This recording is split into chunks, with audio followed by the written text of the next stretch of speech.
Hello all, welcome to நம்ம வெற்றி IAS Academy. So இன்னைக்கு வந்து நம்ம என்னன்னா April 9th and 10th current affairs நடப்பு நிகழ்வுகள் பார்க்க போறோம். அதுக்கு முன்னாடி 7-8-9 அதாவது ஏப்ரல் 7-8-9 கரண்ட் ஈவெண்ட்ஸை ஒரு ரீகேப் மாதிரி பார்த்துடலாம். ஸோ 7-8 கரண்ட் அஃபேர்ஸ்ல நம்ம ஃபர்ஸ்ட் நியூஸ் என்ன பார்த்தோம்? PFBR at Kalpakkam attains critically. ஓகேவா? அதாவது அந்த புரோட்டோடைப் ஃபாஸ்ட் பீடர் ரியாக்டர் பத்தி நம்ம பார்ப்போம் இல்லைங்களா? சரி, எங்க நடந்துச்சு? கல்பாக்கம்ல. அது எங்க கல்பாக்கம் எங்க இருக்கு அப்படின்னா செங்கல்பட்டு டிஸ்ட்ரிக்ட்ல இருக்கு பார்த்தோம் இல்லைங்களா? ஸோ அதே மாதிரி இந்த அணுசக்தி அதாவது இந்த நியூக்ளியர் இதெல்லாம் வந்து ஒரு முக்கிய மைல்கல்லா வந்து இப்போ இருக்குன்னு சொல்லி சொல்றாங்க. அதாவது இந்த ரியாக்டர் வந்து முக்கிய மைல்கல்லா இருக்கு சொல்றாங்க. கல்பகம் அணுமின் நிலையத்துல வந்து புதுசா இதை வந்து இன்ஸ்டால் பண்ணிருக்காங்க. ஓகேங்களா? ஸோ இதோட கெப்பாசிட்டி வந்து எவ்வளவு இருக்கும் அப்படின்னு சொல்லியிருக்காங்க அப்படின்னா 500 மெகாவாட் வந்து இதோட கெப்பாசிட்டி இருக்கும் அப்படின்னு சொல்லியிருக்காங்க. அதே மாதிரி இந்த PFBR அப்படிங்கிறது Indira Gandhi center of atomic energy, ஓகேங்களா, சென்டர் ஃபார் அட்டாமிக் எனர்ஜியில தான் என்ன பண்ணியிருக்காங்க, ப்ரொடியூஸ் பண்ணியிருக்காங்க. ஓகேங்களா? ஸோ இதை இயக்கக்கூடிய நிறுவனம் வந்து யாரு அப்படின்னு பாத்தீங்க அப்படின்னா பாவ்னி. ஓகேங்களா? பாவ்னி அப்படின்ற நிறுவனம் வந்து இதை இயக்கிருக்குன்னு பார்த்தோம். ஸோ அதே மாதிரி வந்து பாத்தீங்கன்னா இதுல 3 வகையான ரியாக்டர்ஸ் வந்து இதுக்கு முன்னாடி யூஸ் பண்ணியிருக்காங்கன்னு பார்த்தோம். ஸோ ஒன்று வந்து pressurised heavy water reactor, second fast feeder reactor, அதுக்கடுத்து தோரியம் பேஸ்டு ரியாக்டர். ஓகேங்களா? ஸோ அது மாதிரி இந்த அணுசக்தி திட்டத்தெல்லாம் வந்து ஃபர்ஸ்ட் யார் இது பண்ணாங்க, அதாவது இன்டகிரேட் பண்ணாங்க அப்படின்றது பார்த்தோம்னா அணுசக்தி துறையோட தந்தை வந்து பூமி பாபா அப்படின்றவர் தான் என்ன பண்ணியிருக்காரு, இன்டகிரேட் பண்ணியிருக்காரு. ஓகேங்களா? ஸோ அதே மாதிரி இதுதான் வந்து இந்தியாவிலே ஃபர்ஸ்ட் ஃபாஸ்ட் பிரீடர் ரியாக்டர்னு சொல்றாங்க. ஓகேங்களா? ஸோ இதுல என்னென்ன ப்ரொடியூஸ் பண்றாங்க அப்படின்னா நியூக்ளியர் ஃபியூவல் வந்து யூஸ் பண்ணி ப்ரொடியூஸ் பண்றாங்க. அதாவது நம்ம நாட்டுல வந்து அதாவது என்ன சொல்றது, யுரேனியமை விட தோரியம் வந்து அதிகமா இருக்கனால, தோரியத்தோட வளம் வந்து நம்ம நாட்டுல அதிகமா இருக்கனால என்ன பண்றாங்க அப்படின்னா இந்த அணுசக்தி தயாரிப்புல யுரேனியத்துக்கு பதிலா தோரியமை யூஸ் பண்ணலாம் அப்படின்னு என்ன பண்ணியிருக்காங்க, முடிவு எடுத்திருக்காங்க. ஓகேங்களா? அதே மாதிரி இந்த ப்ராசஸ்ல என்ன ஆகுது அப்படின்னு பாத்தீங்கன்னா இந்த புளூட்டோனியம் இருக்கு இல்லையா, இந்த புளூட்டோனியம் வந்து என்ன பண்றாங்க, இதுல எரிபொருளாகவும் திரவ சோடியத்தை ஒரு குளிரூட்டியாகவும் பயன்படுத்திட்டு இருக்காங்க. ஓகேங்களா? அதுக்கடுத்து வந்து பார்த்தோம் அப்படின்னா யுரேனியம் இருக்கு இல்லையா, பிளவுபடாத யுரேனியம் 238. ஓகேங்களா? ஸோ அதாவது பிரிக்க முடியாத இந்த யுரேனியம் 238 இவங்க என்ன பண்றாங்க அப்படின்னா பிளவுபட்ட யுரேனியமா மாத்துறது தான் வந்து இவங்களுடைய பிளானா இருக்கு. ஓகேங்களா? ஸோ நெக்ஸ்ட் அதே மாதிரி வந்து பார்த்தோம் அப்படின்னா இந்த கமர்ஷியல் ஸ்கேல் ஆப்ரேட்டிங், அதாவது இந்த ஃபாஸ்ட் பிரீடர் ரியாக்டர்ல ஃபர்ஸ்ட் சிறந்து விளங்குற நாடு வந்து என்ன அப்படின்னா ரஷ்யா தான் சிறந்து விளங்குது. ஸோ செகண்ட் வந்து நம்ம இந்தியான்னு சொல்லியிருக்காங்க. ஸோ அதுக்கப்புறம் இந்த அணுசக்தி மூலமா மின்சாரம் தயாரிக்கிறது எப்படின்றது பார்த்தோம் இல்லைங்களா? ஸோ நெக்ஸ்ட் என்ன நியூஸ் பார்த்தோம் அப்படின்னா ஃபிஷரிஸ். ஓகேங்களா? இந்தியாவில ஃபிஷரிஸ் வந்து அதிகமா, அதாவது மீன்பிடித்துறை வந்து ஒரு புதிய உச்சத்தை வந்து அடைஞ்சிருக்குன்னு சொல்லி பார்த்தோம். ஓகேங்களா? ஸோ இந்த நியூஸ் வந்து ஏன் பார்த்தோம் அப்படின்னா பட்ஜெட்ல வந்து ஒரு அவுட்லேட்டா வந்து என்ன பண்ணிருக்காங்க, இதை கொடுத்துருக்காங்க. ஸோ அதாவது போன வருஷத்தை விட இந்த வருஷம் என்ன பண்ணிருக்காங்க அப்படின்னா 106% வந்து அதிகமாயிருக்கு. ஓகேங்களா? அதை வந்து இதுல என்ன பண்ணிருப்பாங்க, மென்ஷன் பண்ணிருப்பாங்க. ஸோ அதே மாதிரி வந்து பாத்தீங்கன்னா இதுல ஒரு யோஜனாவும் மென்ஷன் பண்ணிருப்பாங்க. என்னது, பிரதான் மந்திரி மத்ஸ்ய சம்பதா யோஜனா அப்படின்னு சொல்லி அந்த யோஜனாவையும் மென்ஷன் பண்ணியிருப்பாங்க. ஓகேங்களா? ஸோ இதை பொறுத்த வரைக்கும் நம்மளோட ஃபிஷ் ப்ரொடக்ஷன், நம்ம நாட்டுல வந்து மீன் உற்பத்தி வந்து எவ்வளோன்னு பாத்தீங்க அப்படின்னா அப்ராக்சிமேட்டா 198 lakh டன் வந்து வந்துருச்சு அப்படின்னு சொல்லியிருக்காங்க. ஸோ அதனோட growth ரேட்டும் வந்து பாத்தீங்க அப்படின்னா 2013-14 கம்பேர் பண்றப்போ இப்போ வந்து இன்க்ரீஸ் ஆயிருக்கு. அதாவது 106% வந்து இன்க்ரீஸ் ஆயிருக்குன்னு பார்த்தோம். அதே மாதிரி உலக அளவுல பார்த்தோம்னா நம்ம தான் வந்து இந்தியா தான் என்ன சொல்றது மீன் உற்பத்தியில செகண்டா இருக்குன்னு சொல்லி பார்த்தோம். ஸோ உலக அளவுல எவ்வளவு பெர்சன்டேஜ் வந்து உற்பத்தியில அதிகமா இருக்கு, ஐ மீன் அதனோட அவுட்புட் கொடுக்குறாங்க அப்படின்னா 8% வந்து கொடுக்குறாங்கன்னு சொல்லி பார்த்தோம். ஓகேங்களா? ஸோ அதே மாதிரி அக்வா கல்ச்சர், மீன் வளர்ப்பு துறையிலையும் வந்து என்ன பண்ணிருக்காங்க, இவங்க செகண்ட் இடத்துல இருக்காங்க அப்படின்றது பார்த்திருக்கோம் இல்லைங்களா? ஸோ அதே மாதிரி சீ ஃபுட் எக்ஸ்போர்ட்ஸ், அதாவது கடல் வழியா தயாரிக்கக்கூடிய உணவு வகைகள். ஓகேங்களா? அதாவது இந்த மீன், அதே மாதிரி இந்த என்ன சொல்றது, இந்த நண்டு, இந்த மாதிரி நிறைய விஷயங்கள்லாம் தயாரிப்பாங்க இல்லையா, அதுலயும் வந்து நம்ம என்ன பண்றோம் அப்படின்னா நல்ல இம்ப்ரூவ்மெண்ட் கொடுத்துருக்கோம்னு சொல்லியிருக்காங்க. ஸோ அதுக்காக வந்து எவ்வளோ, அதாவது இந்த ஃபினான்ஷியல் இயர்ல வந்து 62,408 வந்து என்ன பண்ணியிருக்காங்க, ஏற்றுமதிக்கு ஏற்றுமதியில இது பண்ணியிருக்காங்கன்னு பார்த்தோம். ஸோ அதுக்கடுத்து வந்து first queer MP of Rajya Sabha, so மாற்றுப்பாலினத்துல நாடாளுமன்ற எம்பியா யாரு வந்து பொறுப்பேற்றிருக்காங்க, யாருக்கு வந்து அந்த பதவி கொடுத்திருக்காங்க அப்படின்னு பார்த்தோம் அப்படின்னா டாக்டர் மேனகா குருசாமி அப்படின்றவங்களுக்கு ராஜ்யசபால என்ன பண்ணிருக்காங்க, அந்த பொறுப்பை கொடுத்திருக்காங்க. ஓகேங்களா. சோ இவங்க வந்து பாத்தீங்க அப்படின்னா இந்தியாவோட ஃபர்ஸ்ட் ஓப்பன்லி எல்ஜிபிடி மெம்பர், எல்ஜிபிடில வந்து வருவாங்க. ஓகேங்களா. ஃபர்ஸ்ட் இவங்க தான் எல்ஜிபிடில இருந்து ஒரு எம்பியா வந்து தேர்ந்தெடுக்கப்பட்ட ஒரு விமன் சொல்றாங்க. சோ அதே மாதிரி அவங்க எப்ப பொறுப்பேற்றாங்க அப்படின்னா ஏப்ரல் 6 வந்து பொறுப்பேற்றாங்கன்றது பார்த்தோம் இல்லைங்களா. சோ அதுக்கடுத்து என்ன பார்த்தோம் அப்படின்னா ஆர்டெமிஸ் 2 பத்தி பார்த்தோம். சோ ஆர்டெமிஸ் 2ன்றது என்னது? சோ இந்த ஆர்டெமிஸ் 2 அப்படின்றது என்னன்னு பார்த்தோம். நமக்கு எப்படி ககன்யான் வந்து நம்ம நாட்டுல இருந்து விண்வெளிக்கு மனிதர்களை அனுப்புறாங்களோ அதே மாதிரி இந்த ஆர்டெமிஸ் அப்படின்ற மிஷன் வந்து என்ன பண்ணுது அப்படின்னா மூணுக்கு, அதாவது நிலவுக்கு வந்து மனிதர்களை அனுப்புறதுக்காக இந்த விஷயத்த கொண்டு வந்திருக்காங்க. ஓகேங்களா. சோ இதை வந்து எந்த ஏஜென்சி பண்றாங்க அப்படின்னா நாசா வந்து பண்றாங்க. ஓகேவா. யாரோட சேர்ந்து? சிஎஸ்ஏயோட, அதாவது international cooperation from the CSA. ஓகேவா. கனடாவோட ஒத்துழைச்சு பண்ணிருக்காங்க. சோ இது என்னைக்கு வெளியிட்டிருக்காங்க அப்படின்னா ஏப்ரல் 1 அன்னைக்கு வெளியிட்டிருக்காங்க. ஓகேங்களா. சோ அதே மாதிரி இது வந்து என்னன்னு பாத்தீங்கன்னா இந்த நிலவுல வந்து இது தரை இறங்காது. ஓகேங்களா. சோ அதே மாதிரி பிற்கால பணி, அதாவது ஃபியூச்சர்ல நடக்கக்கூடிய பணிகளுக்கு வந்து இது ஹெல்ப்ஃபுல்லா இருக்கும் அப்படின்றத பார்க்கணும். சோ அதே மாதிரி இது இங்க இருந்து ஓகேவா நம்ம வந்து அந்த மூணுக்கு போயிருப்போம் இல்லையா, அங்க இருந்து அவங்களை திரும்ப வந்து நம்ம பூமிக்கு அனுப்புறதுக்கு வந்து பாத்தீங்க அப்படின்னா பெரிய அளவுல எந்த இயந்திரமும் தேவையில்லாம சந்திரனோட ஈர்ப்பு விசையாலேயே என்ன பண்ணிடலாம், விண்கலத்தை இந்தியால பூமியை நோக்கி அனுப்ப முடியும் அப்படின்றத என்ன பண்ணிருக்காங்க, கண்டுபிடிச்சிருக்காங்க. சோ அதை வந்து என்ன பண்ணோம் இந்த நியூஸ்ல பார்த்தோம். ஓகேவா. சோ இதுதான் வந்து அந்த ஆர்டெமிஸ் 2க்கானது. அதுக்கடுத்து பிரதான் மந்திரி முத்ரா யோஜனா பத்தி பார்த்தோம். சோ இந்த பிரதான் மந்திரி முத்ரா யோஜனா வந்து யார் லான்ச் பண்ணிருக்காங்கன்னா பிரைம் மினிஸ்டர் லான்ச் பண்ணிருக்காரு. ஏப்ரல் 8, 2015 வந்து லான்ச் பண்ணாங்கன்னு பார்த்தோம். சோ இது வந்து யாருக்காக பண்ணிருக்காங்க அப்படின்னு பார்த்தோம் அப்படின்னா ஸ்மால் அண்ட் மைக்ரோ என்டர்பிரைஸ், அதாவது சிறு குறு நிறுவனங்களுக்காக என்ன பண்ணிருக்காங்க இந்த யோஜனாவை இது பண்ணிருக்காங்க. சோ அதே மாதிரி இந்த சிறு குறு நிறுவனங்களுக்கு வந்து எதுக்காக இதை பண்ணிருக்காங்க அப்படின்னா அதாவது ஃபண்டிங் தி அன்ஃபண்டட், நிதியற்றவர்களுக்கான நிதி. ஓகேங்களா. சோ அவங்களுக்காக இதை பண்ணிருக்காங்க. ஏன் இதை இந்த நியூஸ் கொடுத்திருக்காங்க அப்படின்னா அவங்களோட லோன் லிமிட், ஓகேவா, அவங்க பண்ணக்கூடிய அந்த பிசினஸ்க்கான லோன் லிமிட் 10 lakhல இருந்து 20 lakh வந்து இன்க்ரீஸ் பண்ணிருக்காங்க. அதனால என்ன பண்ணிருக்காங்க, அதாவது இந்த நம்ம பட்ஜெட்ல என்ன பண்ணிருக்காங்க அதை மென்ஷன் பண்ணிருக்காங்க. அதனால இந்த நியூஸ் நம்ம பாக்குறோம். ஓகேங்களா. சோ 24-25 வந்துட்டு இந்த மாதிரி அமௌண்ட் அதிகப்படுத்திருக்காங்கன்னு பார்த்தோம். சோ அதே மாதிரி இதுல வந்து ஒரு 4 வகையான லோன் டார்கெட் வந்து இங்க கொடுத்திருப்பாங்க. என்ன அப்படின்னா சிசு, கிஷோர், தருண் அண்ட் தருண் பிளஸ். ஓகேவா. தருண் பிளஸ்ன்றது கடைசி. இந்த சிசு, கிஷோர், தருண் இதுல எல்லாத்துலயுமே வந்து கரெக்டான அந்த லோனுக்கான என்ன சொல்றது அந்த வட்டியெல்லாம் கரெக்டா கட்டிட்டு வந்துட்டாங்க அப்படின்னா அவங்களுக்கு என்ன பண்ணுவாங்க, அந்த தருண் பிளஸ் அந்த 10 lakhல இருந்து 20 lakhக்கு அந்த அமௌண்ட் வந்து கொடுப்பாங்கன்னு சொல்லி பார்த்தோம். ஸோ இந்த நியூஸஸ் எல்லாம் என்ன பார்த்தோம், ஐ மீன் என்னன்னா 7 and 8 ஏப்ரலுக்கான நியூஸா நம்ம பார்த்தோம். ஸோ இப்போ வந்து 9th and 10th நியூஸ் பார்ப்போம். So April 9th and 10th வந்து பார்த்தீங்கன்னா ஆஸ் யூஷுவல் நம்ம டெய்லி ஒரு நியூஸ் தினமொரு தகவல்ல பார்ப்போம். அதே மாதிரி தமிழ்நாடோட சீஃப் செக்ரட்டரி, ஓகேங்களா, தலைமை செயலாளரை வந்து மாத்திருக்காங்க. அப்போ அந்த தலைமை செயலாளர் யாரு, அப்போ அவங்க எதனால அவங்க மாத்துறாங்க, யார் அவங்களை மாத்துறாங்கன்றது பார்ப்போம். ஸோ அதே மாதிரி நியூ டிஜிபியையும் மாத்திருக்காங்க. அதே நம்ம இது டிஜிபியோட நியூஸ் வந்து ஆல்ரெடி நம்ம பார்த்தோம். பட் மறுபடியும் கொடுத்துருக்காங்க அப்படின்னா அது என்ன டிபார்ட்மெண்ட் வைஸா கொடுத்துருக்காங்கன்றது என்ன பண்ணலாம் இன்னைக்கான நியூஸ்ல பார்க்கலாம். அடுத்து வந்து பாத்தீங்க அப்படின்னா international conference on space craft mission operations, அதாவது இது என்னன்னு சொல்லுவாங்க ஸ்மார்ட்ஸ் 2026 சொல்லுவாங்க. ஓகேங்களா. அதாவது விண்கல பணி செயல்பாடுகள் குறித்த சர்வதேச மாநாடு. அப்ப அந்த மாநாடுக்கான நியூஸ பத்தி நம்ம என்ன பண்ண போறோம் இதுல பார்க்க போறோம். அதுக்கடுத்து இன்னொன்னு என்னன்னா மை வில்லேஜ் ஹெல்தி வில்லேஜ், ஓகேவா, எனது கிராமம் ஆரோக்கியமான கிராமம் அப்படின்ற நியூஸ் வந்து பார்ப்போம். ஸோ இந்த நியூஸ் வந்து அதாவது இந்த ஒரு ஸ்கீமை வந்து எந்த ஸ்டேட் கொண்டு வந்தாங்க, எதுக்காக இதை கொண்டு வந்தாங்க அப்படின்ற விஷயத்தையும் பார்க்க போறோம். அதுக்கடுத்து என்ன பார்க்க போறோம்னா நோட்டிஃபையபிள் டிசீஸ், ஸோ அறிவிக்கப்பட வேண்டிய நோய்கள். அப்ப நோட்டிஃபையபிள் டிசீஸ்னா என்ன, அப்ப எந்தெந்த நோயை வந்து நோட்டிஃபையபிள் அறிவிக்கப்பட வேண்டிய நோயா சொல்லியிருக்காங்க அப்படின்றத பார்ப்போம். ஸோ அதுக்கடுத்து ஆஸ் யூஷுவல் நம்ம பார்க்கக்கூடிய ஒரு ஸ்கீம் பிரதான் மந்திரி சூரியகர் யோஜனா அப்படின்ற ஒரு ஸ்கீம். நெக்ஸ்ட் வந்து பார்த்தோம் அப்படின்னா இம்பார்ட்டன்ட் டேஸ். ஓகேங்களா. ஸோ அதோட நம்ம என்ன பண்ணிக்கலாம் இந்த கிளாஸை முடிச்சுக்கலாம். ஸோ ஃபர்ஸ்ட் வந்து எப்போ போல தினமொரு தகவல் பார்க்கறதுக்கு முன்னாடி நம்ம என்ன பார்க்க போறோம் அப்படின்னா திருக்குறள்.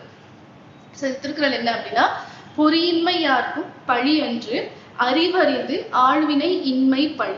பொறியின்மை யாருக்கும் பழியறிந்து பழி அன்று அறிவறிந்து ஆழ்வினை இன்மை பழி. ஓகேங்களா. சோ இது எந்த அதிகாரத்துல இருந்து எடுத்திருக்காங்க அப்படின்னா ஆள்வினை உடைமை அப்படின்ற அதிகாரத்துல இருந்து எடுத்திருக்காங்க. குறள் எண் வந்து பாத்தீங்க அப்படின்னா 618. ஓகேங்களா. இந்த குறள் எண்ல இருந்து எடுத்திருக்காங்க. இதுக்கான பொருள் என்ன அப்படின்னா நன்மை விளைவிக்கும் ஊழ் இல்லாதிருத்தல், யாருக்கும் பழி அன்று, அறிய வேண்டியவற்றை அறிந்து முயற்சி செய்யாதிருத்தலே பழி. அதாவது நம்ம இப்போ ஒரு டெசிஷன் எடுத்திருக்கோம். ஓகேங்களா. இப்போ இன்கேஸ் ஃபார் எக்ஸாம்பிள் வந்து நம்ம பாத்தீங்கன்னா எக்ஸாம் வந்து கிளியர் பண்ணணும்னு ஒரு மைண்ட் செட்ல நம்ம இருப்போம் இல்லைங்களா. ஸோ அப்போ அந்த மைண்ட் செட்ல இருக்கப்போ நமக்கான எல்லா சோர்ஸும் நம்ம கையில இருக்கு. இன்கேஸ் இப்போ நீங்க இருக்கிற இடத்துலயே வந்து உங்களுக்கு அதுக்கான அந்த எக்ஸாம்க்கான சோர்ஸ் இருக்கு, புக்ஸ் இருக்கு, அதுக்கான கிளாஸ் இருக்கு, அதுக்கான டெஸ்ட் எல்லாமே உங்க கையில இருக்கு. அப்படி இருந்தும் எக்ஸாமுக்காக நீங்க படிக்காம லாஸ்ட் மினிட்ல வந்து படிச்சு இது பண்ணீங்க அப்படின்னா உங்களால கிளியர் பண்ண முடியாது இல்லையா. பட் அதுதான் இங்க சொல்லியிருக்காங்க. அதே முன்னாடியில இருந்தே நம்ம அதை ட்ரை பண்ணிட்டே இருந்தோம், அதுக்காக நம்ம வந்து எஃபோர்ட் போட்டுட்டே இருந்தோம்னா என்ன பண்ணுவோம், நம்ம அதை கிளியர் பண்ணிடுவோம். ஓகேவா. சோ அந்த மாதிரி நன்மை விளைவிக்கும் ஊழ் இல்லாதிருத்தல், யாருக்கும் பழி அன்று, அறிய வேண்டியவற்றை அறிந்து. சோ நம்ம தெரிஞ்சதை வந்து நம்ம முன்னாடியே தெரிஞ்சிருந்து அதை செய்யாம இருக்கிறது தான் என்ன சொல்றாங்க, பழின்னு சொல்றாங்க. சோ இதுதான் வந்து இந்த குறளுக்கான விளக்கம். ஓகேங்களா. சோ நெக்ஸ்ட் வந்து பார்த்தோம் அப்படின்னா வான் நோக்கி வாழும் உலகெல்லாம் மன்னவன் கோல் நோக்கி வாழும் குடி. என்னது, வான் நோக்கி வாழும் உலகெல்லாம் மன்னவன் கோல் நோக்கி வாழும் குடி. சோ இது வந்து எந்த அதிகாரத்துல இருந்து எடுத்திருக்காங்க அப்படின்னா செங்கோன்மை அப்படின்ற அதிகாரத்துல இருந்து எடுத்திருக்காங்க. இந்த குறள் எண் வந்து பாத்தீங்க அப்படின்னா 542 தான் இந்த குறளோட எண். சோ இதுக்கான பொருள் என்ன அப்படின்னா இப்போ நம்ம எல்லா உயிர்களுமே நம்ம உலகத்துல வந்து வாழணும் அப்படின்னா என்ன பண்ணுவாங்க, தண்ணி இல்லாம அவங்களால வாழ முடியுமா, முடியாது இல்லையா. சோ அதனால என்ன பண்ணுவாங்கன்னா எல்லாருக்குமே தண்ணி வேணும். அது வந்து ஒரு அத்தியாவசிய தேவை இல்லையா.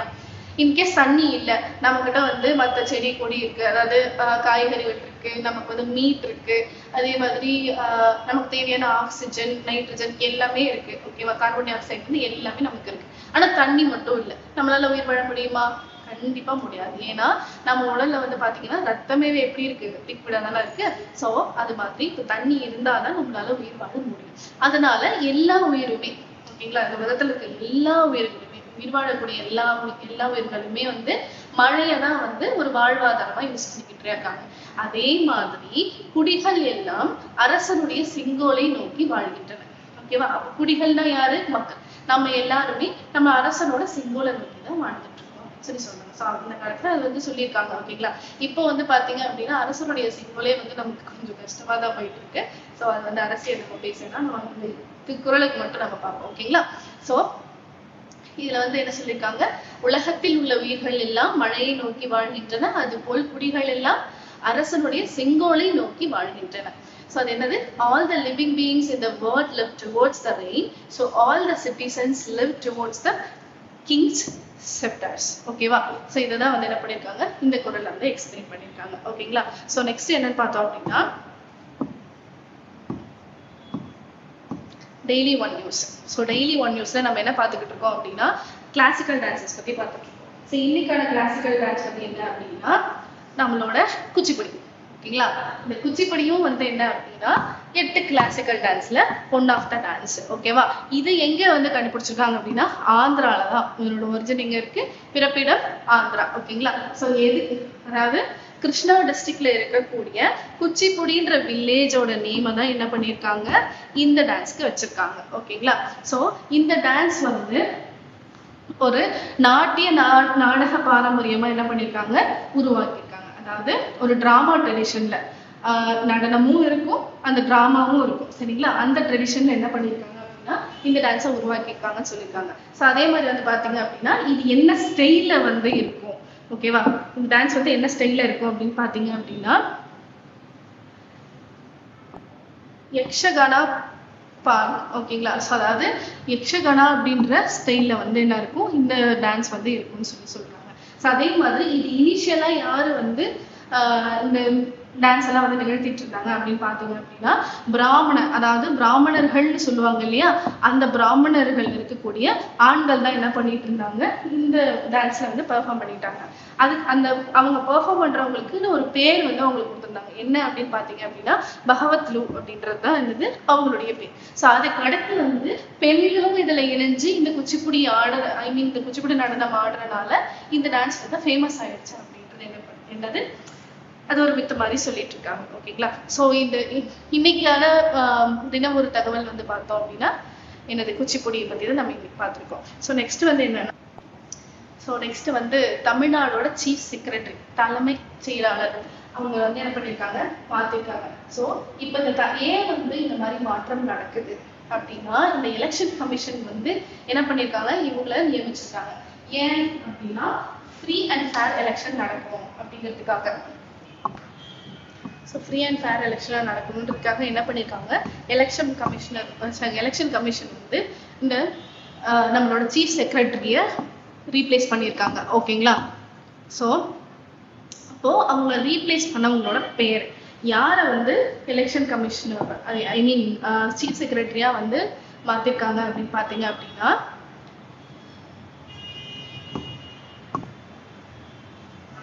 எம் சாய்குமார். ஓகேங்களா. எம் சாய்குமார் அப்படின்ற வந்து ஒரு சீனியர் IAS ஆஃபீஸரை தான் வந்து என்ன பண்ணியிருக்காங்க, சீஃப் செக்ரட்டரியா வந்து ரீப்ளேஸ் பண்ணியிருக்காங்க. ஸோ இந்த சாய்குமார் அப்படின்றவர் யாரை ரீப்ளேஸ் பண்றாரு அப்படின்னு பாத்தீங்க அப்படின்னா முருகானந்தம் அப்படின்றவர் என்ன பண்ணியிருக்காங்க, ரீப்ளேஸ் பண்ணியிருக்காங்க. ஸோ வந்து பாத்தீங்க அப்படின்னா ஏன் வந்து இந்த நியூஸை பார்க்குறோம் அப்படின்னு பாத்தீங்கன்னா யூபிஎஸ்சி எக்ஸாம் இருக்கு இல்லைங்களா.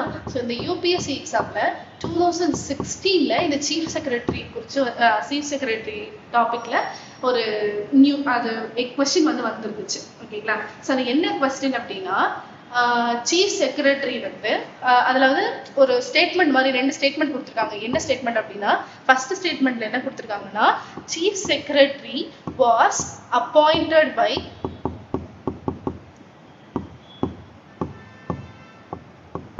State governor. ஓகேங்களா. ஸோ இது வந்து ஃபர்ஸ்ட் ஸ்டேட்மெண்ட்.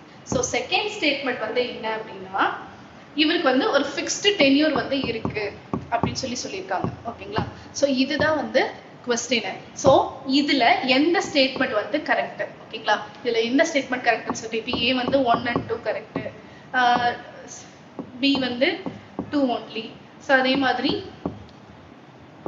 C வந்து 1 only, அதுக்கடுத்து D வந்து 2மே நெய்தர் நார். ஓகேங்களா. ஸோ இந்த மாதிரி கொஸ்டின் கொடுத்துருக்காங்க. ஸோ இதுல வந்து பாத்தீங்க அப்படின்னா chief secretary was appointed by state கவர்னரா அப்படின்னு கேட்டா கிடையாது. ஸோ சீஃப் செக்ரட்டரியை வந்து யார் அப்பாயிண்ட் பண்ணுவாங்க அப்படின்னு பாத்தீங்கன்னா ஸோ எப்பவுமே சீஃப் செக்ரட்டரியை யார் அப்பாயிண்ட் பண்ணுவாங்க அப்படின்னா ஸ்டேட்டோட சிஎம் தான் என்ன பண்ணுவாரு, அப்பாயிண்ட் பண்ணுவார். பட் ஆனால் யாரோட பெயர்ல அப்பாயிண்ட் பண்ணுவாங்க அப்படின்னா கவர்னரோட பெயர் இல்லை. ஓகேங்களா. இவரோட பெயர்ல தான் என்ன பண்ணுவாங்க, அப்பாயின்மெண்ட் பண்ணுவாங்க. ஓகேங்களா. அதாவது என்னன்னா formal appointment order is issued in the name of state governor. ஓகேங்களா. ஃபார்மல் அப்பாயின்மெண்ட் ஆர்டர் வந்து யாரோட பேர்ல பண்ணுவாங்கன்னா ஸ்டேட் கவர்னரோட பேர்ல பண்ணுவாங்க. ஸோ அப்போ என்ன, இந்த ஸ்டேட்மெண்ட் வந்து தப்பு. ஓகேங்களா.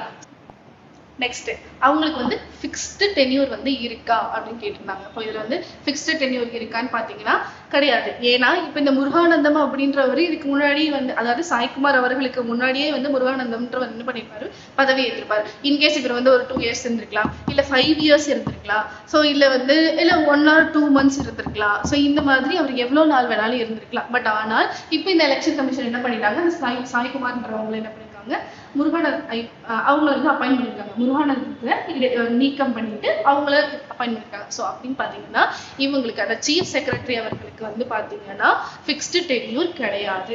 ஓகேங்களா. அப்போ இந்த 2 ஸ்டேட்மெண்ட்டுமே தப்பு. ஆன்சர் வந்து என்னன்னா நெய்தர் நார். ஸோ அதனால சீஃப் செக்ரட்டரின்றது இப்போதைக்கு இம்பார்ட்டன்ட் பாயிண்ட். உங்களுக்கு வந்து பாத்தீங்கன்னா டிஎன்பிஎஸ்சி எக்ஸாமா இருக்கட்டும் இல்லை யூபிஎஸ்சி எக்ஸாமா இருக்கட்டும் உங்களுக்கு டைரக்டா வந்து கொஸ்டின் கேட்க மாட்டாங்க, யார் வந்து இப்போ சீஃப் செக்ரட்டரியா ரீசெண்டா சூஸ் பண்ணாங்க அப்படின்னு சொல்லி கேட்கறதுக்கு வாய்ப்புகள் இப்போதைக்கு கம்மி. ஓகேங்களா. ஸோ மேபி இனிமே வரக்கூடிய எக்ஸாம்ல அதை கேட்கறதுக்கும் வாய்ப்புகள் இருக்கு.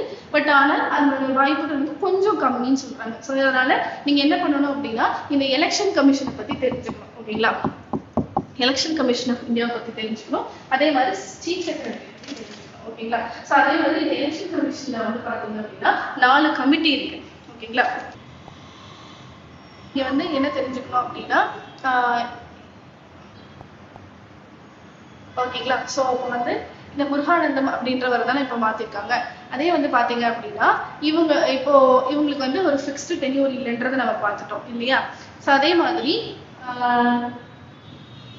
நீங்க எக்ஸாம் பாயிண்ட் ஆஃப் வியூல எப்படி படிக்கணும் அப்படின்னா டைரக்டான கொஸ்டின்ஸ் வந்து நம்ம கேட்க மாட்டாங்கன்னு பார்த்தோம் இல்லையா? ஸோ அதே மாதிரி வந்து பாத்தீங்கன்னா எலெக்ஷன் கமிஷனுக்கு வந்து ஒரு 4 கமிட்டி இருக்கு. அது என்னென்ன கமிட்டி அப்படின்னு பாத்தீங்க அப்படின்னா ஃபர்ஸ்ட் வந்து பாத்தீங்கன்னா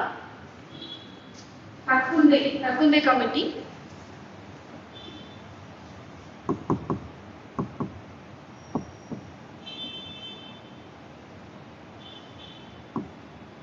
இது வந்து 1974ல. அதுக்கடுத்து வந்து பாத்தீங்க அப்படின்னா தினேஷ் கோஸ்வாமி.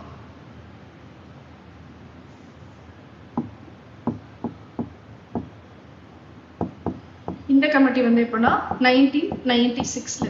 அதுக்கடுத்து ஓஹ்ரா கமிட்டி,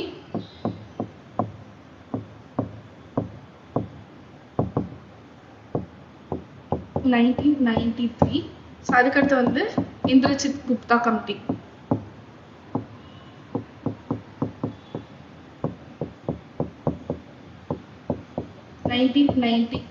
ஓகேங்களா? சோ இந்த மாதிரி ஒரு 4 கமிட்டி, இந்த 4 கமிட்டி பத்தி தெரிஞ்சு வச்சுக்கணும். ஓகேங்களா? சோ இதுதான் வந்து பாத்தீங்கன்னா எக்ஸாம் பாயிண்ட் ஆஃப் வியூல நமக்கு கேட்கப்பட வேண்டிய கேள்விகள். ஓகேங்களா? அதுக்கடுத்து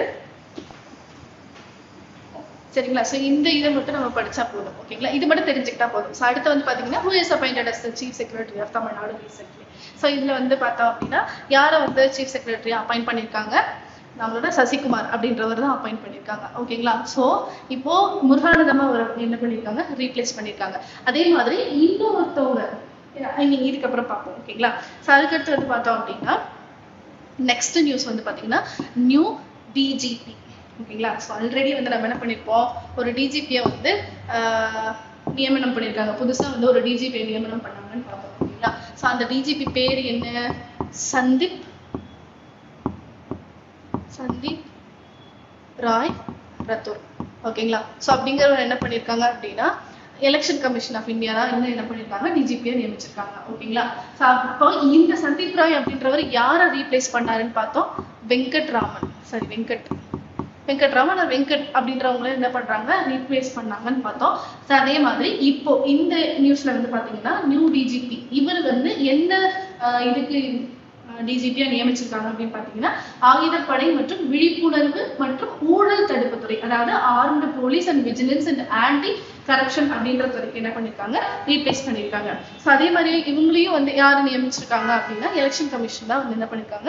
நியமிச்சிருக்காங்க. ஸோ இவங்க வந்து யாரை ரீப்ளேஸ் பண்றாங்க அப்படின்னு பார்த்தோம் அப்படின்னா எஸ் தேவிசன் அப்படின்றவங்க என்ன பண்ணிருக்காங்க? ரீப்ளேஸ் பண்ணிருக்காங்க. அதாவது தேவிசன் தேவாசிர்வாதம் அப்படின்றவர் என்ன பண்ணிருக்காங்க? ரீப்ளேஸ் பண்ணிருக்காங்கன்னு போதும். ஸோ இன்னும் யாரை வந்து புதுசாக அப்பாயிண்ட் பண்ணிருக்காங்க அப்படின்றது தெரிஞ்சு வச்சுக்காங்க. ஓகேங்களா? ஸோ இது வந்து உங்களுக்கு சென்ட்ரல் கவர்மெண்ட் எக்ஸாம்ஸ்க்கும் வந்து இது யூஸ்ஃபுல்லா இருக்கும். அப்பாயின்மெண்ட் அப்படின்ற ஒரு தலைப்புல உங்களுக்கு யூஸ்ஃபுல்லா இருக்கும். ஓகேங்களா? ஸோ நெக்ஸ்ட் வந்து பார்த்தோம் அப்படின்னா கொஸ்டின் என்ன சொல்லிருக்காங்க? who is appointed as the new DGP for anti corruption department of Tamil Nadu recently. So இந்த ஆன்டி கரப்ஷன் டிபார்ட்மெண்ட்டுக்கு ரீசெண்டா யாரை வந்து டிஜிபியா நியமிச்சிருக்காங்க அப்படின்னு பார்த்தோம் அப்படின்னா சந்தீப் மித்தால். ஓகேங்களா? அவர் தான் வந்து என்ன பண்ணிருக்காங்க? அப்பாயிண்ட் பண்ணிருக்காங்க. ஸோ இதுக்கு முன்னாடி நம்ம என்ன பார்த்தோம்? சந்தீப் ராய் ரத்தோர். ஓகேங்களா? அவரை வந்து என்ன பண்ணிருக்காங்க? நம்மளோட டிஜிபியா தமிழ்நாட்டோட டிஜிபியா நியமிச்சிருக்காங்க. இங்க வந்து யாரை நியமிச்சிருக்காங்க அப்படின்னா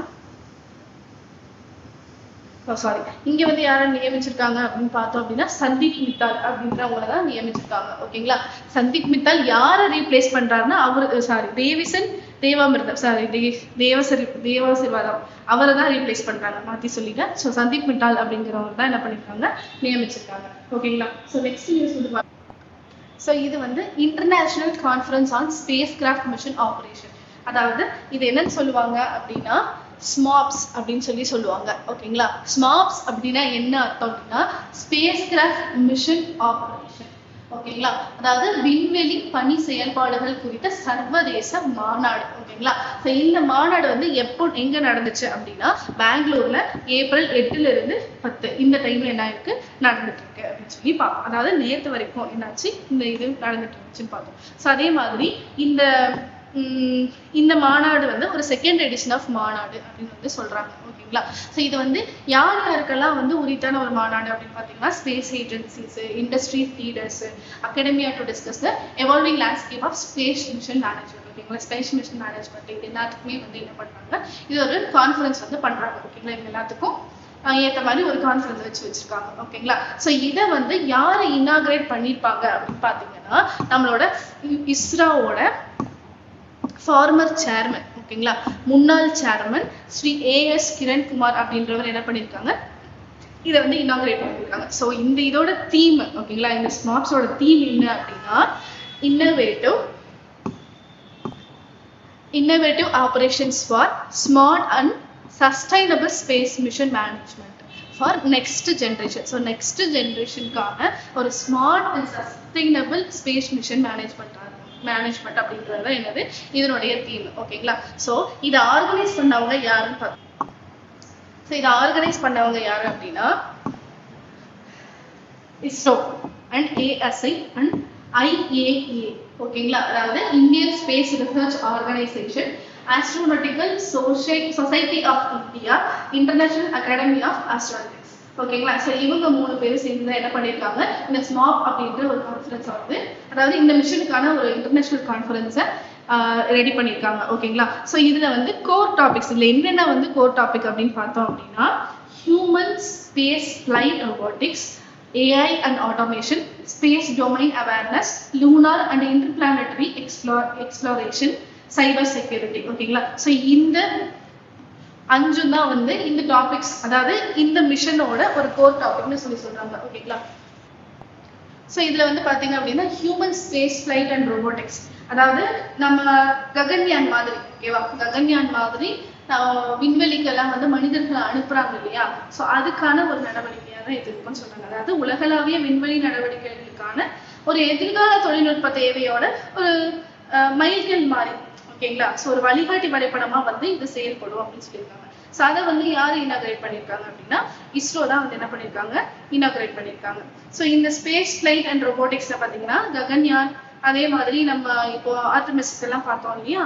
ஸோ இதனுடைய செயல்பாடுகள் ஓகேவா, விண்வெளி நிலையத்துல அந்த ரோபோட்டிக்ஸோட செயல்பாடுகளுக்கான திட்டங்கள்லாம் இருக்கு இல்லையா, அதுக்கான பணி நடவடிக்கைகள்ல ஒரு சிறப்பு கவனம் செலுத்துறது அப்படின்றதெல்லாம் வந்து என்ன பண்ணிருக்காங்க, இந்த மிஷன்ல இன்க்ளூட் பண்ணிருக்காங்க. அதே மாதிரி ஏஐ அண்ட் ஆட்டோமேஷன்ல வந்து பாத்தீங்க அப்படின்னா தன்னிச்சையா மற்றும் திறமையா வந்து ஒரு பணி அமைப்புகளை உருவாக்குறதுக்கு. ஓகேங்களா. அதாவது இண்டிஜீனியஸ் அண்ட் எஃபிஷியன்ட் மெஷினை வந்து ஓகேங்களா செயற்கை நுண்ணறிவு மூலமா ஏஐ மூலமா இயந்திர கற்றலின் பங்கு வந்து இருக்கணும் அப்படிங்கிறதுக்காகவும் அது இருக்கணும்ன்றதையும் என்ன பண்ணிருக்காங்க, இந்த மிஷனோட ஒரு கோர் டாபிக்கை இணைச்சிருக்காங்க. அதுக்கடுத்து ஸ்பேஸ் டொமைன் அவேர்னஸ். இதுல வந்து பாத்தீங்க அப்படின்னா இப்போ நம்ம செயற்கைக்கோள்களோட தொகுப்பு வந்து வளர்ந்துகிட்டே வருது இல்லையா.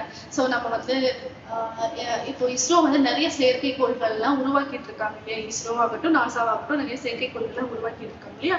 சோ அந்த செயற்கைக்கோள்களோட வளர்ந்து வரக்கூடிய ஒரு தொகுப்புல அதுக்கு மத்தியில வந்து பாத்தீங்கன்னா விண்வெளி போக்குவரத்தை நிர்வகிக்கிறதுக்கும் அதனோட சுற்றுப்பாதை சூழல்ல வந்து ஒரு நிலையான தன்மையை வந்து உறுதி செய்வதற்கும் ஓகேங்களா, அதுதான் வந்து இந்த ஸ்பேஸ் டொமைன் அவேர்னஸ் வந்து இதோட இன்க்ளூட் பண்ணிருக்காங்க, இந்த மிஷன்ல வந்து இன்க்ளூட் பண்ணிருக்காங்க. ஸோ இது எல்லாத்தையுமே வந்து கரெக்டா அது போகுதா, அதாவது அந்த பாதையில வந்து கரெக்டா அந்த செயற்கைக்கோள்கள் எல்லாம் போகுதா, அதனோட தன்மை வந்து எப்படி இருக்கு, அதனோட சுற்றுச்சூழல் எப்படி இருக்கு அப்படின்றது எல்லாமே என்ன பண்ணிருக்காங்க, இந்த ஸ்பேஸ் டொமைன் அவேர்னஸோட அந்த டாபிக்ல வந்து இருக்குன்றதை என்ன பண்ணிருக்காங்க, இந்த மிஷன்ல இந்த கான்ஃபரன்ஸ்ல இன்க்ளூட் பண்ணிருக்காங்க. ஸோ நெக்ஸ்ட் வந்து பாத்தீங்க அப்படின்னா லூனார் இன்டர்பிளானட்டரி எக்ஸ்ப்ளோரேஷன். லூனார் இன்டர்பிளானட்டரி எக்ஸ்ப்ளோரேஷன்ல பாத்தீங்கன்னா ஆழ் விண்வெளி பயணங்களுக்கான தரை பிரிவுகளையும் பயண புத்திகளையும் வடிவமைத்தல். ஸோ இது எல்லாத்தையும் என்ன பண்றாங்க, இந்த லூனார் இன்டர்பிளானட்டரி.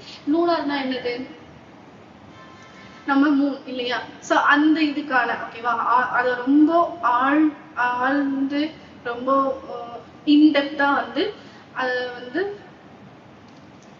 தெரிஞ்சுக்கிட்டு ஸோ அதுக்கான வழிவகைகள் என்ன, அதுக்கான பயண யுக்திகள் என்ன அப்படிங்கறத என்ன பண்ணிருக்காங்க தெரிஞ்சுக்கலாம். அதுக்கான ஒரு விஷயத்த வந்து நம்ம இந்த கான்ஃபரன்ஸ்ல எக்ஸ்பிளைன் பண்ணலாம், இல்ல அதுக்காக நடவடிக்கைகள் எடுக்கலாம் அப்படிங்கறது என்ன பண்ணிருக்காங்க இந்த கோர் டாபிக்ஸ்ல இன்க்ளூட் பண்ணி அதுக்காக இதை இன்க்ளூட் பண்ணிருக்காங்க.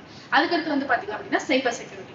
இப்போ நமக்கு டிஜிட்டல் எல்லாமே வந்து நம்ம நாட்டுல என்ன பண்ணிட்டாங்க, டிஜிட்டலைஸ்ட் ஆக்கிட்டாங்க இல்லையா. ஸோ அப்போ டிஜிட்டலைஸ் ஆக்கிட்டாங்க அப்படின்னா சில டைம் வந்து நம்மளோட இந்தியாவோட ஒரு கோரான ஒரு முக்கியமான ஒரு விஷயத்த என்ன பண்ணிடலாம், வேற நாட்டவர்கள் வந்து திருடிடலாம் இல்லையா. ஒரு முக்கியமான ஒரு பொறுப்புல இருக்கவங்களோட என்ன சொல்றது டேட்டாஸை வந்து திருடிடலாம், இல்லை நம்ம இந்தியாவோட டேட்டாஸை வந்து திருடிடலாம் இல்லையா. ஸோ அந்த மாதிரி இருக்கிறதெல்லாம் வந்து நமக்கு என்ன பண்ணுது, ஒரு அச்சுறுத்தலாக தானே இருக்கும். ஸோ அந்த மாதிரி நிலைமையும் அதே மாதிரி இன்கேஸ் இப்போ நம்ம ஏதாவது செயற்கைக்கோள வன்வழிக்கு அனுப்புறோம் அப்படின்னா அந்த ப்ராஜெக்ட் பற்றின விஷயங்களும் வெளியில போகாம இருக்கணும் இல்லையா. ஸோ அது எல்லாத்துக்குமே ஒரு சைபர் செக்யூரிட்டி ரொம்ப இம்பார்ட்டன்ட். ஓகேங்களா. ஸோ அதனால அந்த டாபிக் என்ன பண்ணியிருக்காங்க, இதுல இன்க்ளூட் பண்ணியிருக்காங்க. ஓகேங்களா. ஸோ அதுக்கடுத்து வந்து பாத்தீங்கன்னா இஸ்ரோவோட டெலிமெட்ரி. ஓகேங்களா. டெலிமெட்ரி ட்ராக்கிங்க்கும் அடுத்து கமாண்ட் நெட்வொர்க்கும் இந்த இஸ்ட்ராக் அப்படின்ற ஒரு இது வந்து ஒரு இணைப்பு பாலமா இந்த இது வந்து மிஷன் ஆப்ரேஷன் வந்து ஒரு இணைப்பு பாலமா இருக்கும் அப்படின்ட்டு சொல்லியிருக்காங்க. ஸோ அதே இந்த ஸ்பேஸ் எக்ஸ்ப்ளோரேஷனுக்கு வந்து பாத்தீங்க அப்படின்னா இந்த மிஷன் ஆப்ரேஷன், இந்த மிஷனுக்கான ஆப்ரேஷன் ஓகேங்களா, இந்த ஸ்மார்ட்ஸ் அப்படின்ற ஆப்ரேஷன் வந்து ஒரு ரோட் மேப்பாவும் ஒரு செக்யூரான இதாகவும் வந்து இருக்கும் அப்படின்றது என்ன பண்ணிருக்காங்க இந்த நியூஸ்ல சொல்லுங்க. ஓகேங்களா. சோ இப்போ இதுல வந்து நீங்க என்ன தெரிஞ்சுக்கணும் அப்படின்னா இந்த ஸ்மார்ட்ஸ் அப்படிங்கறத வந்து யார் இனாகிரேட் பண்ணிருக்காங்க, அதே மாதிரி இந்த என்னென்ன விஷயங்கள் எதுக்காக இந்த ஸ்மார்ட்ஸ் வந்து இது பண்ணிருக்காங்க. ஸோ அந்த ஸ்மார்ட்ஸ் அப்படின்ற ஒரு இன்டர்நேஷனல் கான்ஃபரன்ஸ் வந்து எங்க நடந்துச்சு, இப்போ என்ன டேட்ல நடந்துச்சு அப்படிங்கறத நீங்க தெரிஞ்சுக்கிட்டா போதும். ஓகேங்களா. ஸோ அதுக்கடுத்து வந்து பாத்தீங்க அப்படின்னா next news my village healthy village, அதாவது எனது கிராமம் ஆரோக்கியமான கிராமம். ஓகேங்களா. ஸோ இந்த ஸ்கீமை வந்து எந்த ஸ்டேட் வந்து இது பண்ணிருக்காங்க அப்படின்னு பாத்தீங்கன்னா மகாராஷ்டிரா கவர்மெண்ட் தான் என்ன பண்ணிருக்காங்க வெளியிட்டு இருக்காங்க. ஸோ யாருக்காக அப்படின்னு பாத்தீங்கன்னா ரூரல் ஹெல்த் கேம்பெயின் வந்து நடத்திருக்காங்க. ஓகேங்களா. ஸோ எங்க மகாராஷ்டிரால. ஓகேவா.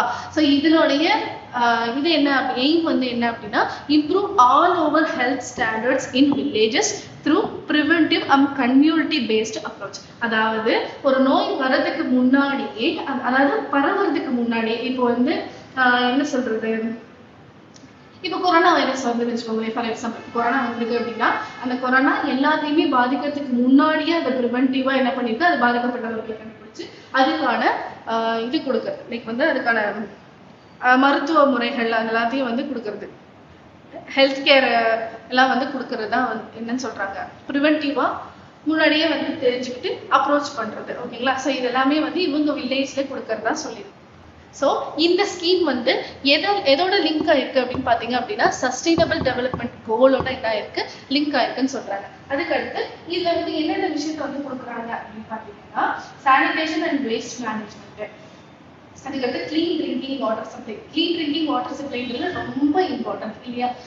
ஒரு சில கிராமங்கள் எல்லாம் பாத்தீங்கன்னா ரிமோட் ஏரியாஸ்ல எல்லாம் பாத்தீங்கன்னா தண்ணியே வந்து சுத்தமான தண்ணி இருக்காது. அவங்க வந்து குளம், ஏரி, ஆறு அந்த மாதிரி இடத்துல தான் என்ன பண்ணிருப்பாங்க, தண்ணியை வந்து இது பண்ணிருப்பாங்க. அதே மாதிரி மழைநீரை சேமிச்சு வச்சு அதுல இருந்து தண்ணியை வடிகட்டி அதை காய்ச்சி அப்படி அந்த மாதிரி தான் குடிப்பாங்க இல்லையா.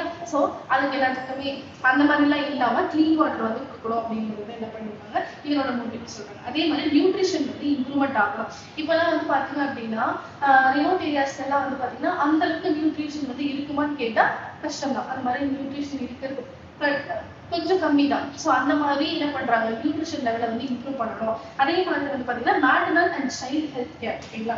மேட்டர்னல் அண்ட் சைல்டு ஹெல்த் கேருக்கும் வந்து இம்பார்ட்டண்டா வந்து இது பண்ணிருக்காங்க. ஸோ இந்த 5 விஷயம், அதாவது என்னென்ன விஷயம் அப்படின்னு பாத்தீங்க அப்படின்னா sanitation and waste management,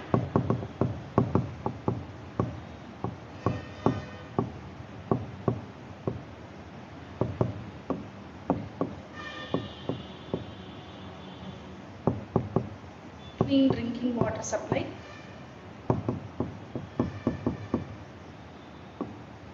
nutrition improvement,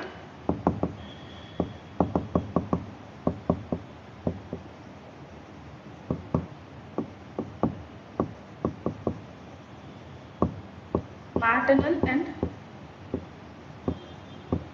child health care. ஓகேங்களா. ஸோ இது எல்லாத்துக்குமே ஓகேங்களா இந்த 4 விஷயத்துக்கு என்ன பண்ணிருக்காங்க, ஒரு 5 tier கமிட்டியை வந்து அப்பாயிண்ட் பண்ணிருக்காங்க. ஓகேங்களா. ஸோ இந்த 5 tier கமிட்டி என்ன பண்ணுவாங்கன்னா இந்த 4 விஷயத்துக்கும் இம்பார்ட்டன்ஸ் கொடுத்து அவங்க கிராமத்தை வந்து ஒரு இன்னொரு நிலைக்கு வந்து இம்ப்ரூவ் பண்ணிருக்காங்க. அதாவது அவங்களுக்கு வந்து அந்த டிசீஸ் இருக்கா இல்லையான்றது கண்டுபிடிச்சு, அதே மாதிரி ஏதாவது டிசீஸ் இருந்தா அதுக்கு எல்லாருக்கும் பரவறதுக்கு முன்னாடியே அதை ப்ரிவென்ட் பண்ணி அவங்களோட ரூரல் ஹெல்த், ஓகேங்களா, அவங்க கிராமத்தோட ஹெல்த்தை இம்ப்ரூவ் பண்றதுக்காக என்ன பண்ணிருக்காங்க, இது பண்ணிருக்காங்க. ஸோ அதே மாதிரி வந்து பாத்தீங்க அப்படின்னா இந்த மகாராஷ்டிரால ஏர்போர்ட் ரொம்ப இம்பார்ட்டன்டான ஏர்போர்ட். இப்போ நம்ம மகாராஷ்டிராவை பத்தி படிச்சனால என்ன சொல்றேன்னா இதுல இருக்கக்கூடிய இம்பார்ட்டன்ட் ஏர்போர்ட் என்ன ஏர்போர்ட், சத்ரபதி சிவாஜி.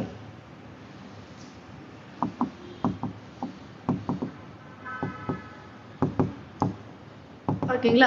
சிவாஜி ஏர்போர்ட் வந்து இம்பார்ட்டன்ட் ஏர்போர்ட், அதை தெரிஞ்சு வச்சுக்கோங்க. அதே மாதிரி இன்னொரு ஏர்போர்ட் வந்து அம்பேத்கர் ஏர்போர்ட் நாக்பூர்ல இருக்கு. ஸோ அதுவும் வந்து ஒரு இம்பார்ட்டன்டான ஏர்போர்ட். ஓகேங்களா. ஸோ இதை நீங்க தெரிஞ்சுக்க வேண்டியது என்ன அப்படின்னா மை வில்லேஜ் ஹெல்த் வில்லேஜ், அதாவது நம்ம தமிழ்நாடு ஸ்கீம் மாதிரி இருக்கு. ஆனா இது வந்து மகாராஷ்டிரா கவர்மெண்ட் கொண்டு வந்த ஸ்கீம். ஓகேங்களா. ஸோ அதை வந்து எதுக்காக கொண்டு வந்திருக்காங்க, அதாவது உங்களுக்கு எப்படி கேள்வி கேட்கலாம் அப்படின்னா மை வில்லேஜ் ஹெல்த்தி வில்லேஜ் அப்படின்ற ஒரு ரூரல் கேம்பெயின் வந்து எந்த ஸ்டேட் ஆதரிச்சாங்க, ஸோ இல்லைன்னா எந்த ஸ்டேட் வந்து லான்ச் பண்ணாங்க அப்படின்றது கேட்கலாம். ஓகேங்களா. ஸோ இதுதான் வந்து இந்த நியூஸ்க்கான டீடைல்ஸ். ஸோ அடுத்து வந்து பார்த்தோம் அப்படின்னா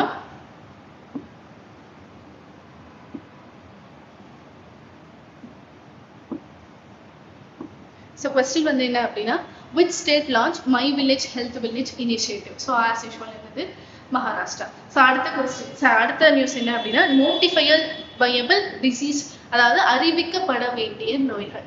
அறிவிக்கப்பட வேண்டிய நோய்கள் பத்தி நம்ம பார்ப்போம். ஸோ ஏன் வந்து அறிவிக்கப்பட வேண்டிய நோய்கள் பத்தி பார்க்குறோம் அப்படின்னா நான் முன்னாடியே சொன்ன மாதிரி தான், ஒரு நோய் வருது அப்படின்னா அந்த நோய் வந்து டக்குன்னு வந்து எல்லாருக்கும் பரவுறதுக்கு முன்னாடி நம்ம என்ன பண்ணிக்கணும், தெரிஞ்சுக்கணும். இதை பத்தி என்ன பண்ணணும், கவர்மெண்ட்டுக்கு இன்ஃபார்ம் பண்ணணும். கவர்மெண்ட் ஹாஸ்பிட்டல்ல நம்ம என்ன பண்ணணும், இன்ஃபார்ம் பண்ணணும். அப்படி தெரிஞ்சாதான் அவங்க என்ன பண்ணுவாங்க, முன்னெச்சரிக்கையா நடவடிக்கைகள் எடுப்பாங்க. ஓகேங்களா. ஸோ அறிவிக்கப்பட வேண்டிய நோய் என்பது அரசாங்க அதிகாரிகளுக்கு சட்டப்படி கண்டிப்பாக தெரிவிக்கப்பட வேண்டிய எந்த ஒரு உடல்நிலை ஆகும். ஓகேங்களா. ஸோ அதை தான் என்னன்னு சொல்லுவாங்க, நோட்டிஃபையபிள் டிசீஸ். அதாவது a notifiable disease is any condition that must be legally reported to government authorities. ஓகேங்களா. ஸோ அதே மாதிரி வந்து பாத்தீங்க அப்படின்னா நோய் பரவல் குறித்த முன்னெச்சரிக்கை, அந்த நோய் சுமையை வந்து கண்காணித்தல் மற்றும் சான்றுடன் சார்ந்த கொள்கையை வகுத்தல். அதாவது ஏர்லியா முன்னாடியே வந்து என்ன பண்ணணும், அந்த டிசீஸ் வந்து எந்த அளவுக்கு பேர்டனா இருக்கு, அதுக்கான எவிடன்ஸ், இது எல்லாத்தையுமே என்ன பண்ணணும், முன்னெச்சரிக்கையாவே தெரிஞ்சுக்கிட்டு அதுக்கான நடவடிக்கை எடுக்கணும்னு சொல்றாங்க. அதே மாதிரி வந்து பாத்தீங்க அப்படின்னா இந்த நோட்டிஃபைடு டிசீசஸ், ஓகேங்களா, இது வந்து எந்த ஆக்டுக்கு கீழே வருது அப்படின்னா எபிடமிக் டிசீஸ் ஆக்ட் 1897. ஓகேங்களா. எபிடமிக் டிசீஸ் ஆக்ட் 1897 அப்படின்ற ஒரு ஆக்டுக்கு கீழே வருதுன்னு சொல்லி பாக்குறோம். ஓகேங்களா. ஸோ அதே மாதிரி வந்து பாத்தீங்க அப்படின்னா இந்த நோட்டிஃபைபிள் டிசீஸை வந்து யாரு முன்னாடி சொல்லணும் அப்படின்னா என்னதான் வந்து மத்திய அரசு நமக்கு வழிகாட்டுதல் வழங்கினாலும், அந்த நோய்க்கான வழிகாட்டுதல் வழங்கினாலுமே சுகாதாரம் அப்படின்ற பட்டியல் வந்து, சுகாதாரம் அப்படின்றது வந்து பாத்தீங்கன்னா மாநில பட்டியல் சார்ந்த ஒரு விஷயம். ஓகேங்களா. ஸோ அதனால இந்த நோயை வந்து அறிவிக்கப்பட வேண்டிய நோயா வந்து என்ன பண்ணிருக்காங்க, சொல்லியிருக்காங்க. ஸோ அதுக்கடுத்து வந்து பாத்தீங்க அப்படின்னா இந்த நோட்டிஃபையபிள் டிசீஸை வந்து என்ன பண்ணியிருக்காங்க அப்படின்னா தெலுங்கானா, ஓகேங்களா, தெலுங்கானா என்ன பண்ணிருக்காங்க, கேன்சரை தான் வந்து என்ன பண்ணிருக்காங்க நோட்டிஃபைபிள் டிசீஸா அவங்க நாட்டுல சொல்லியிருக்காங்க. ஸோ எப்போ வந்து இன்ஃபார்ம் பண்ணாங்க அப்படின்னா April 8th தான் வந்து என்ன பண்ணிருக்காங்க, கேன்சர் வந்து நோட்டிஃபைபிள் டிசீஸ் அப்படின்னு சொல்லியிருக்காங்க. அதே மாதிரி வந்து பாத்தீங்கன்னா நம்ம தமிழ்நாட்டுல நோட்டிஃபைபிள் டிசீஸை என்ன சொல்லியிருக்காங்க அப்படின்னா ஸ்னேக் பைட். ஓகேங்களா. ஸ்னேக் பைட்டையும் அதே மாதிரி ஹீட் வேவ்ஸ், ஓகேங்களா, இது ரெண்டையும் என்ன பண்ணிருக்காங்க நோட்டிஃபைபிள் டிசீஸா சொல்லியிருக்காங்க.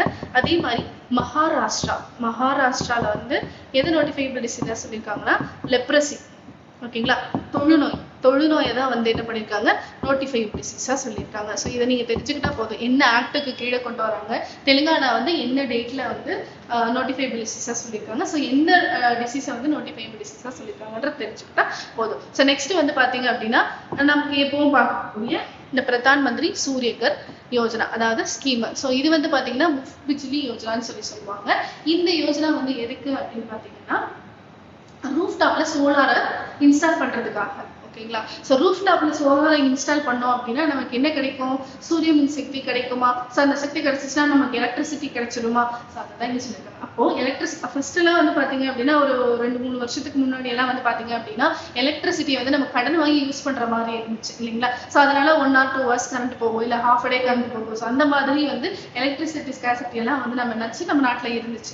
ஸோ அதை வந்து சரி பண்றதுக்காக அந்த மாதிரி ஒரு ஸ்கேசிட்டி நம்ம நாட்டுக்குள்ள இருக்கக்கூடாதுன்றதுக்காக என்ன பண்ணியிருக்காங்க அப்படின்னா இந்த சோலார் பவர் இன்ஸ்டாலேஷன், அதாவது ரூஃப்டாப் சோலார் பவரை இன்ஸ்டால் பண்றதுக்காக நம்ம கவர்மெண்ட் வந்து ஒரு இனிஷியேட்டிவ் கொடுத்துருக்காங்க. ஸோ இது எப்போ லான்ச் பண்ணாங்க அப்படின்னு பார்த்தீங்க அப்படின்னா February வந்து லான்ச் பண்ணாங்க. ஓகேங்களா.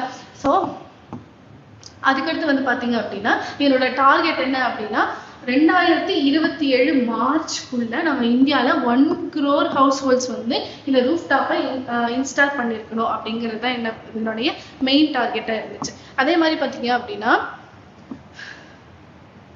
March 2026 ஓகேங்களா, March 2026 வரைக்கும் இதனுடைய ரூஃப்டாப் சோலார் கெப்பாசிட்டி வந்து எவ்வளோ இருக்கு அப்படின்னா 9.56 ஜிகாவாட்டா தான் வந்து என்ன பண்ணியிருக்காங்க கொடுத்துருக்காங்க. ஐ மீன் இந்த நேஷனல் வைடு நம்ம அந்த அளவுக்கு கெப்பாசிட்டி இருக்கிற அளவுக்கு ரூஃப்டாப்பை வந்து என்ன பண்ணியிருக்காங்க இன்ஸ்டால் பண்ணியிருக்காங்கன்னு சொல்றாங்க.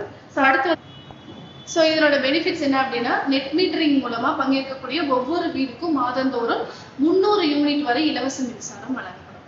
நெட் மீட்டர் அப்படின்ற ஒரு விஷயத்தால இன்ஸ்டால் பண்ணக்கூடிய, அதாவது இந்த சோலார் ரூஃப்டாப் மூலமா கிடைக்கக்கூடிய இது வந்து 300 யூனிட் வரைக்கும் என்ன பண்ணலாம், ஃப்ரீ எலக்ட்ரிசிட்டி வந்து கவர்மெண்ட்ல இருந்து கொடுப்பாங்கன்னு சொல்லியிருக்காங்க. ஸோ அதே மாதிரி வந்து பாத்தீங்க அப்படின்னா இதுல வந்து இந்த சோலாரோட இதுக்கு வந்து பாத்தீங்க அப்படின்னா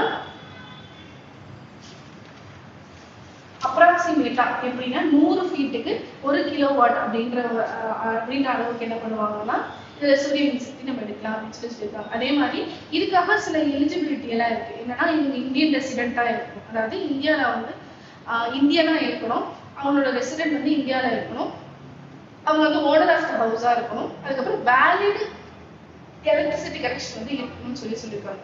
ஸோ இதை வந்து என்ன வெப்சைட்ல இது பண்ணிக்கலாம் அப்படின்னு பாத்தீங்க அப்படின்னா PM சூரியகர் கவர்மெண்ட்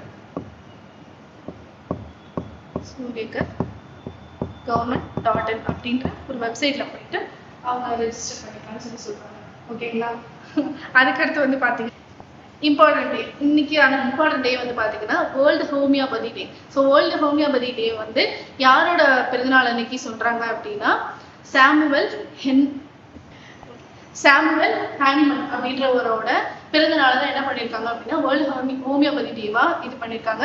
ஸோ அதே மாதிரி இது என்னைக்கு அப்படின்னா April 10th தான் வந்து வேர்ல்டு ஹோமியோபதி டேன்னு சொல்றாங்க. ஓகேங்களா. ஸோ இப்போ வந்து அவரோட பர்த் ஆனிவர்சரி வந்து பாத்தீங்கன்னா 271. ஓகேங்களா. ஸோ அவ்வளோதான் இன்னைக்கான நியூஸ். ஸோ இதே மாதிரி நிறைய நியூஸும் அதே மாதிரி டெய்லி நியூஸஸ் தெரிஞ்சுக்கிறதுக்கு நம்ம வெற்றி IAS அகாடமி சப்ஸ்கிரைப்